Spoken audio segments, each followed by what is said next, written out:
성수동. 조선시대 임금이 직접 말을 키우고 군대의 연무를 사열하던 정자의 성덕정과 뚝섬 수원지에서 한 글자씩 따서 성수동이라고 불리게 되었다는 이곳. 최근 이 조그만 지역이 서울에서 가장 핫한 공간으로 떠오르고 있습니다. 성수동은 1907년 우리나라 최초로 수도관이 건설되면서 한강과 인접하다는 지리적 장점이 더해져 서울 최대의 공업지대로 발전하게 됩니다. 여기 제주역 옛날에 굉장히 포항이었잖아요. 여기가 그리고 공장지대다 보니까 주택가가 아니잖아요. 주택가가 아니니까 사람도 여기 쳐다보고 오줌도 안 산다고 그랬어요. 근데 매연 같은 게 공해가 심해가지고 바뀐 지는 한 5년밖에 안 됐어요. 이게 아파트 공장 있잖아, 이런 거 있잖아. 그런 거 들어선 게 아니라 다 이런 건물이었어요. 이렇게 공장이 발달했던 성수동에서 공장들이 하나둘씩 빠지기 시작한 이유는 1980년대부터 제조업이 쇠퇴하면서 성수동 공장들이 소규모화되었기 때문입니다.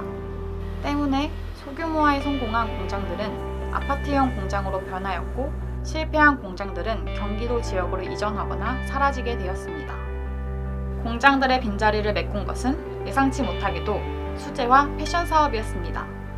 1900년대만 하더라도 따로 공장용 신발이 제작되지 않아서 노동자들은 일반 신발보다 단단한 구두를 선호하였고 공장 인근에는 이런 구두를 수선하는 공방들이 많이 들어서게 되었습니다.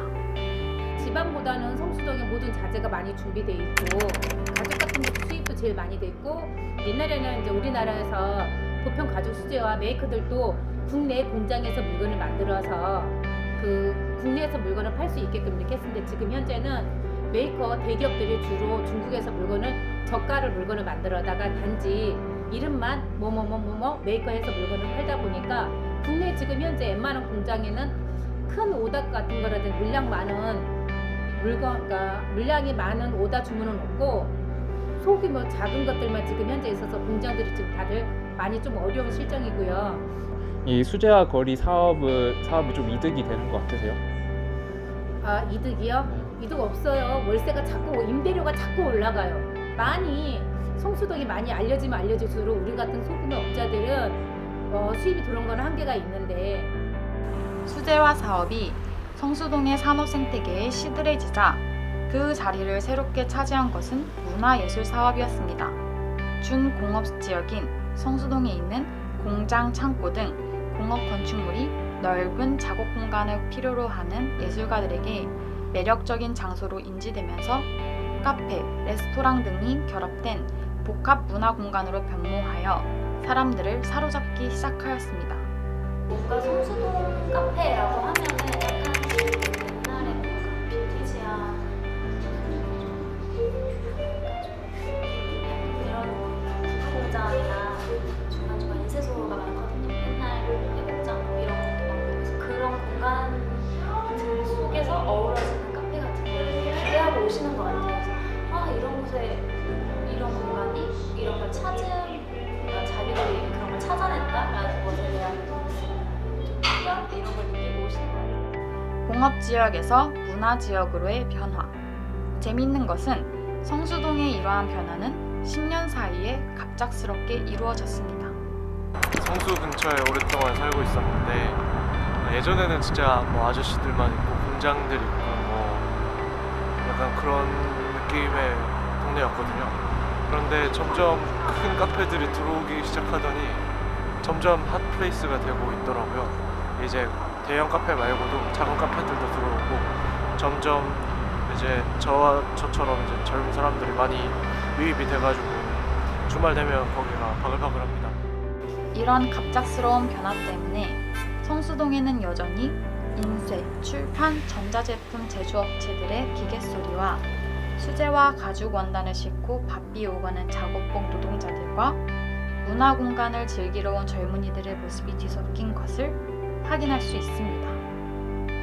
결론은 이렇게 같은 시기에 존재하기 어려운 다른 역사적인 시간이 동시대에 같은 공간에 숨쉬고 있는 현상을 독일 바이마르 공화국의 정치와 사회 문화를 분석하면서 동시성의 비동시성이라는 말로 정의하였습니다. 성수동이 이렇게 블로어가 말했던 동시성의 비동시성과 같은 모습을 띨 수 있었던 것은 정부의 정책보다는 젠트리피케이션에 더 영향을 많이 받았다고 볼 수 있습니다. 공장들이 서울의 높아지는 임대료를 버틸 수 없게 되자 규모가 줄어들었고 그 자리를 기존의 수제화 산업이 잠깐 대체하였으나 중국 제조업체들로 인해 큰 타격을 받았습니다. 그리고 홍대, 연남동, 경리단길 지역보다는 저렴한 이 지역에 눈을 돌린 카페, 레스토랑, 전시 등이 자리를 잡게 되었는데 이 과정들이 10년 사이에 빠르게 진행되었고 지금도 현재 진행 중입니다.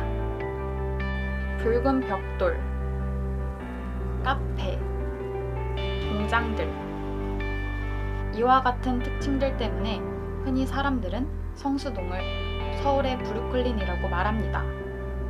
실제로 성수동은 미국의 브루클린 지역과 많이 닮은 모습을 보여줍니다. 하지만 브루클린은 성수동처럼 젠트리피케이션의 현상으로 형성된 지역이 아니라 아프리카, 이탈리아, 러시아, 폴란드계 미국 초창기 가난한 이민자들의 문화가 어우러지면서 형성된 지역입니다. 이처럼 오늘날 대도시 경관들은 다 각기 다른 시간성과 장소성을 가지고 변화해 가고 있습니다. 홍대, 가로수길 등과 같은 공간들은 단순한 장소가 아니라 그곳에서 거주하고 있는 사람들의 일상생활 터전이자 정체성의 바탕이 되고 이를 통한 개인적, 집단적 경험 및 기억의 저장고인 것입니다. 때문에 공간은 단순히 한 측면에서 분석 또는 이해될 수 없고 다양한 인간 간의 상호관계 속에서 종합적으로 이해되어야 합니다. 성수동이라는 도시 공간 역시 그 안에서 거주하고 활동하는 사람들이 환경 속에서 적응하고 선택한 결과이고 이러한 결과는 오늘날 성수동 지역 특색으로 나타난 것입니다. 이것이 사람들이 성수동을 서울의 브루클린이라고 부르는 이유일 것입니다.